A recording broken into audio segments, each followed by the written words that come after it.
Kasich will cut taxes, freeze new regulations, enforce a balanced budget plan, and reshore American jobs. So punch the clock and take that to the bank. John Kasich leaves no one behind. America never give up. So that's a radio spot from Governor Kasich in Oregon. Oregon, by the way, holds its primary in about 2 weeks. His only victory so far, home state of Ohio. Now a new poll of Ohio voters shows nearly half want the governor to drop out.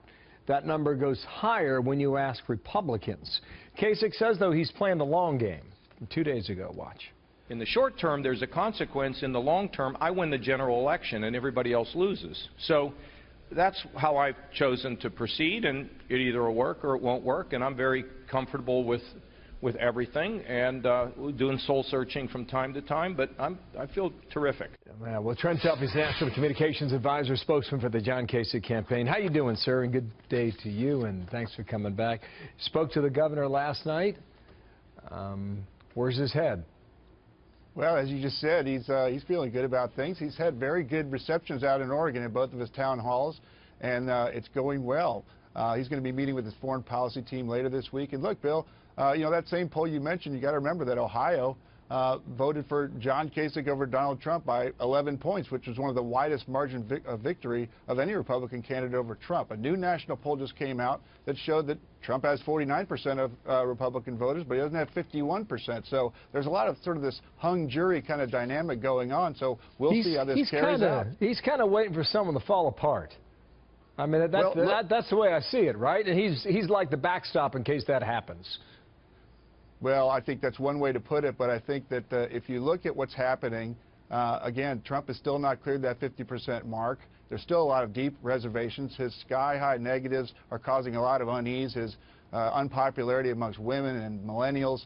These are things that the delegates are wrestling with. There's 75 days to go until the convention, and so we'll see, you know, if in fact Donald Trump goes on to maybe get near that 1237, what does he do? Does he have this kind of a shift that we've been hearing about, or does he go back to the insults, which people are really turned off by? But just keep it on Governor Kasich for a moment. I went searching on his website today for the events he has done. I did not find it in the past several days. The last event I found was San Jose, California on Saturday. Well, so he's been doing... Is he kind of laying low for the moment? No, absolutely not. He's been doing satellite media tours all over Oregon. He's doing some fundraising events today, and then he's going to be meeting with his foreign policy team later this week. No rallies like we're watching right now from Saturday afternoon.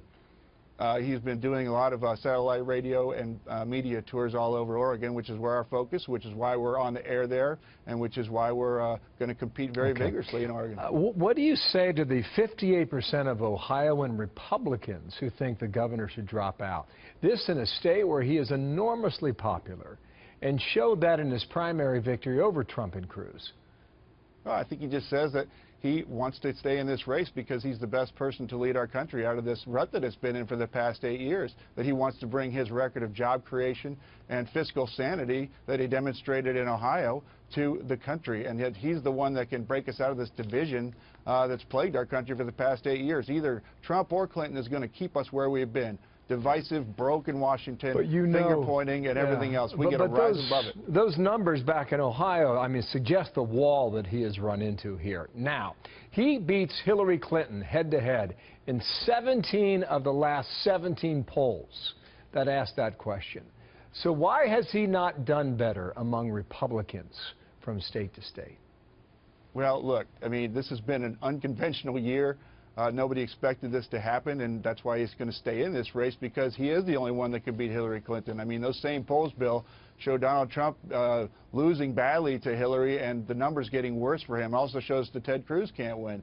So those are the kinds of things that the delegates are going to wrestle with. We've got a hung jury. We've got, you know, close to 50% of Republican voters may support Trump, but 51 or more don't. And you think it's really that way? I mean, do you think it's really a hung jury? Trent, when you look at the delegate I really do, because when you look millions at more. I'll get the question out and let you answer. Sure. When you look at the delegate math, I mean, Trump is clearly on target right now to get to 1237. There's the delegate math and there's the popular vote math that we hear so much about, and the fact of the matter is, Bill, 2.5 million more people or so have voted for somebody other than Trump.